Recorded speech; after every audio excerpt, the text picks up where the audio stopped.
Good morning, welcome back to my daily blog. সেই ভোরবেলা উঠে রেডি হচ্ছিলাম, কারণ আর্লি মর্নিং ব্রাইড আছে নিউ জার্সিতে। সো আমি যেহেতু নিউ ইয়র্ক থাকি, এখান থেকে যেতে তো অনেক টাইম লাগবে। সো আমি ঝটপট করে রেডি হচ্ছিলাম। ময়শ্চারাইজার দেন সানস্ক্রিন মাস্ট। আজকে কোনো কনসিলার বা ফাউন্ডেশন কোনো কিছু আমি ইউজ করবো না, কারণ সারাদিনই আজকে বাইরে আমার কাজ থাকবে। সো সেক্ষেত্রে ফ্রেশ হতে পারি, মুখ ধুতে পারি, সো এত প্যারা নিবো না। এরপর যেটা অলওয়েজ করি, tint and then lipstick and lastly sunscreen spray.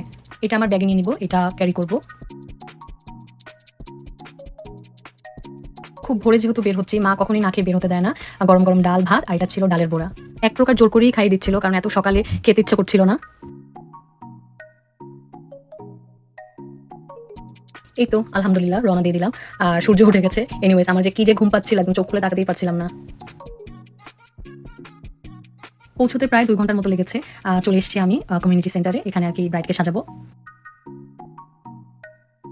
খুবই মিষ্টি একটা ব্রাইড, ও অনেক এক্সাইটেড ছিল আমার কাছে সাজবে বলে, আর আমিও আমার 100% দেওয়া ট্রাই করেছি ওকে। ও এর মধ্যে কফিও চলে আসে, কারণ এত ঘুম পাচ্ছিল আমারও আর ব্রাইডেরও, কারণ সেও তো অনেক সকালে ঘুম থেকে উঠেছে। তো কফি খেয়ে আমি আবার কাজে নেমে গেলাম। সো এই হচ্ছে ব্রাইডের final look, and she was very happy. ব্রাইডের ভিডিও অ্যান্ড ক্লিপ নিয়ে আমি ঝটপট করে সবকিছু গুছিয়ে নিচ্ছি, কারণ আবার আমাকে নিউ ইয়র্কে ব্যাক করতে হবে আরেকটা ক্লায়েন্টের কাছে।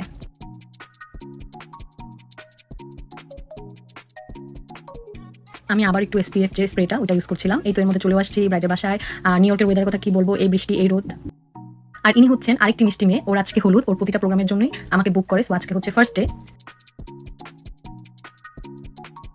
উফ, এই বৃষ্টির মধ্যে গরম গরম চা আর টোস্ট বিস্কুট, মজাই আলাদা। আমি আবার একটু টোস্ট বিস্কুট চার মধ্যে ডুবিয়ে খেতে অনেক পছন্দ করি।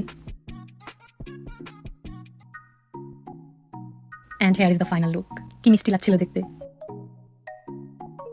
ব্রাইডের সাজ ওর মায়ের অনেক পছন্দ হয়েছে, তো উনিও বায়না ধরলো আমার কাছে সাজবে। আমি ঝটপট করে তাকেও রেডি করে দিলাম। এরপর আমি আবারও রওনা দিলাম আরেকটা ব্রাইডের বাসায়। ওইটা এখান থেকে খুব একটা বেশি দূরে না, আসলে স্কেজুয়ালগুলো ওভাবেই সাজানো থাকে। এই ব্রাইডের সাথে তো অনেক আড্ডা দিচ্ছিলাম, আর খুব ভালো একটা আপু আমাকে অনেক আদর করেছে। আর এই তো আপুর ফাইনাল লুক। ও ফাইনালি আজকের মতো কাজবাজ শেষ। কালকে থেকে তো আবার কাজ শুরু। এনিওয়েজ, আমি একটু ঝটপট করে টাচ আপ করছিলাম, মানে লিপস্টিক দিয়ে কিছু একটা করছিলাম। কাজিনদের সাথে আজকে বাইরে ডিনার করার কথা, তো ওরা অলরেডি ওয়েট করছে আমার জন্য। আমি অলরেডি লেট। সারাদিন বাতাসে বাতাসে চুলের একদম 12টা বেজে গেছে। এই তো পৌঁছে গেলাম। রোড ক্রস করার সময় চোখ পড়লো এই স্টলটার দিকে। অনেক কিউট না বলো? পিচ্চি বোনটার জন্য ভেবেছি একটা ছোট্ট গাছ নিব, ওর খুব পছন্দ।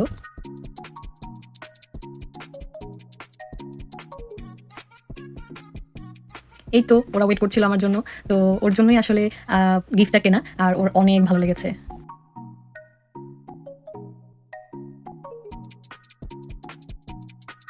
এটা চিকেনের একটা স্টু ছিল, স্টিম চিকেন অ্যান্ড হচ্ছে গিয়ে জিঞ্জার রাইস দেয়। আর এর মধ্যে ওরা কিছু ড্রিঙ্ক অর্ডার করে।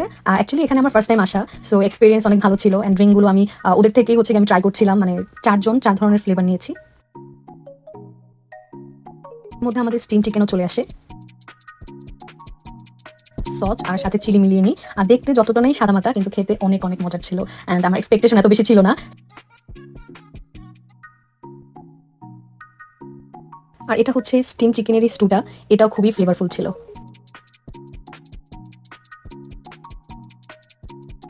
আমি তো এমনিতেই অনেক ফুডি, সে সকালবেলা মা ভাত খাইয়ে দিয়েছিল, এরপর তো তেমন কিছু খাইনি। তো এত এত খিদে পেয়েছিল, মনে হচ্ছে আমি সব খেয়ে ফেলি। আর কাজের প্রেশারে থাকলে কেন যেন খুব একটা খাওয়া হয় না। এগুলো হচ্ছে একদম ম্যাশ করা মরিচ, আর প্রচন্ড প্রচন্ড রকমের ঝাল ছিল।